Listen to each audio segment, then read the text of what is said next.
Hi guys, welcome back to my channel. My name is Shirlene, and so for today's video we're just going to talk about my thoughts for Ramadan. Ramadan is the 9th month of the lunar Islamic calendar, wherein we do fasting, reflection, and united at the same time, we do extra prayers on that month. Just a brief of knowledge: if you are not a Muslim, fasting is a way of self-discipline, purifying your soul.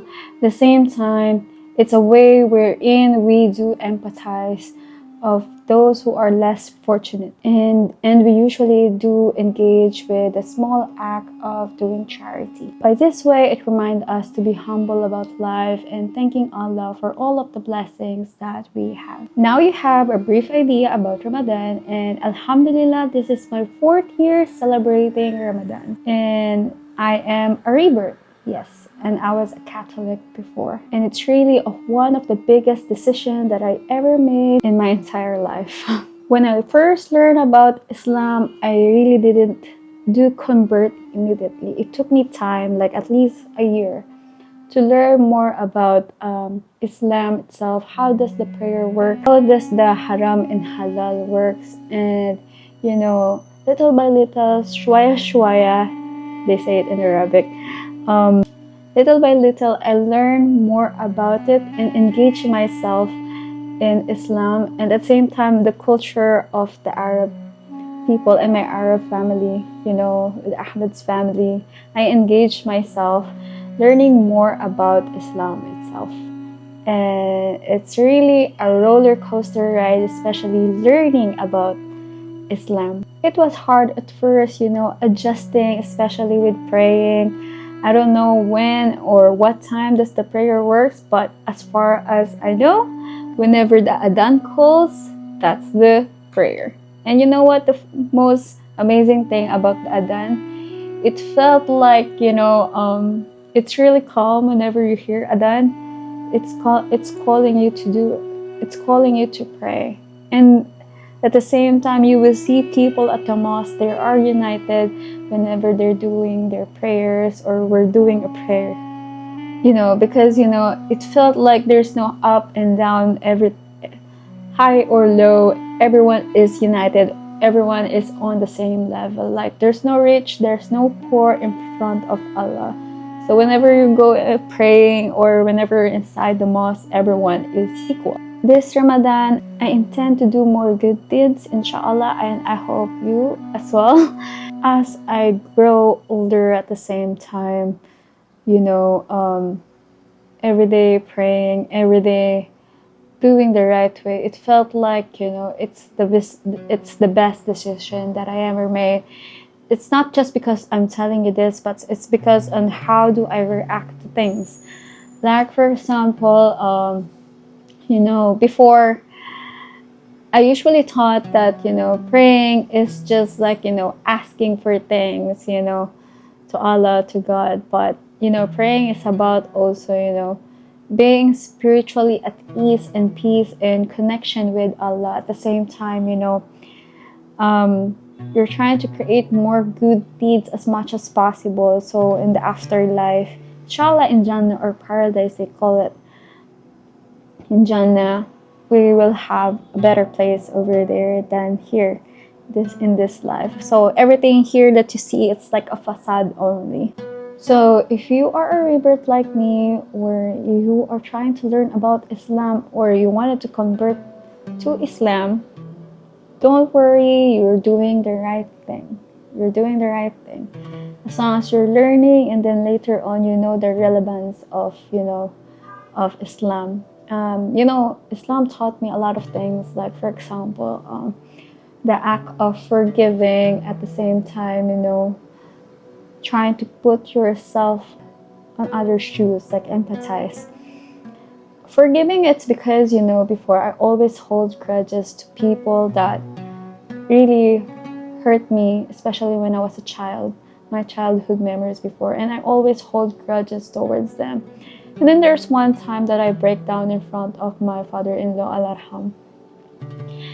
I break down in front of him and I told what happened before, and he told to me, if Allah can forgive and the Prophet Muhammad can forgive. Why not you? Why can't you do that?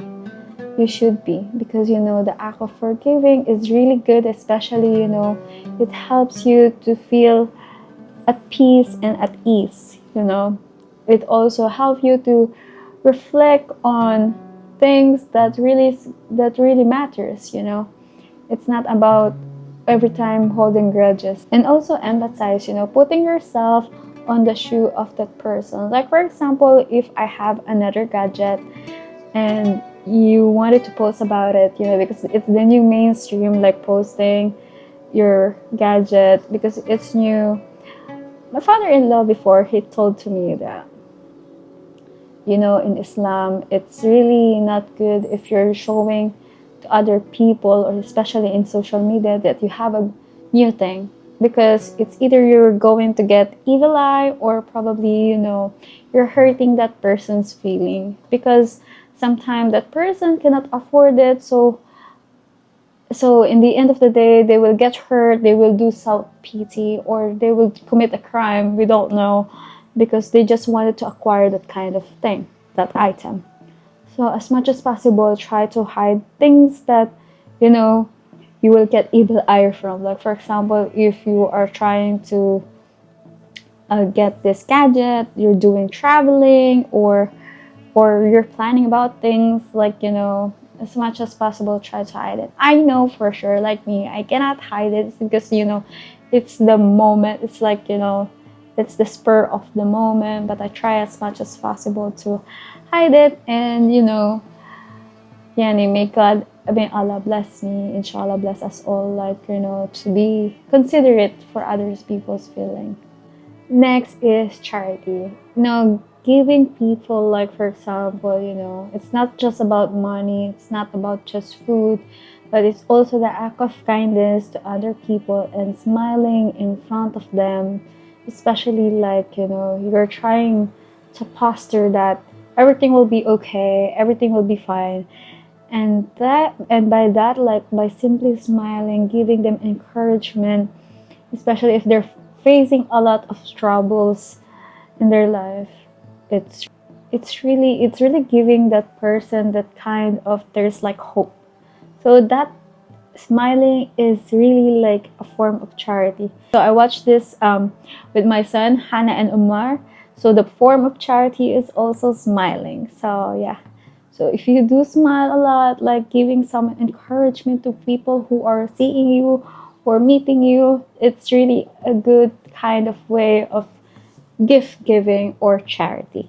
Islam also taught me how to be calm and to think about situations, especially if I'm in a tough situation, because most of the times I always panic, like I always get irritated with simple things, small little things.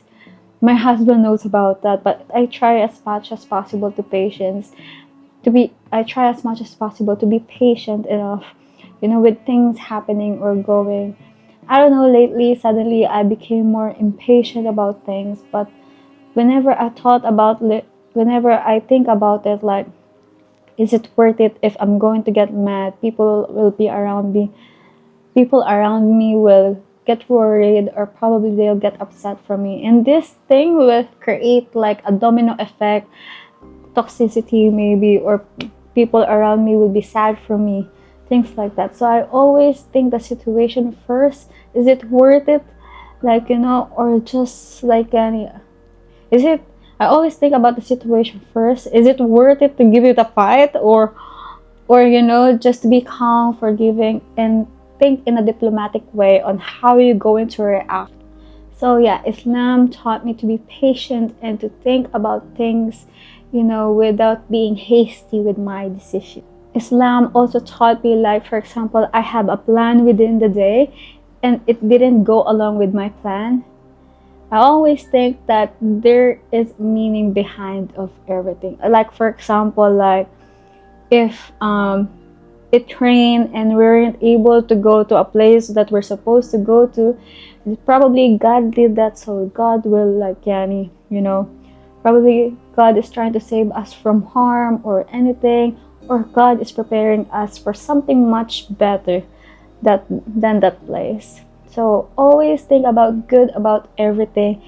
And if you have this kind of mentality that God has reasons about everything what's happening around you, everything will be all right. So yeah, that's all for today. I think for my Ramadan thoughts, but I wanted to share with you what I worked lately. By the way, I currently selling some Ramadan planners for Ramadan gifts. If you guys are interested, check the link down below. The name of our website is Wizworks. But if you're looking for some digital products like Ramadan daily planner, I'm also I'm also selling it. Here she is, Ramadan planner. And then it has hyperlinks wherein it can go to the planner, to the 30 challenge, 30-day challenge, reflections, and facts. Just one page about facts about Ramadan, the Laylatul Qadr. I hope I pronounce it correctly. So yes, I will post all the links down below if you guys are interested. So yeah, I hope you guys have a wonderful day and inshallah a wonderful Ramadan. May we all be blessed by Allah, inshallah, and be forgiven, and may Allah accept all our prayers and forgiveness, ya Rab, inshallah.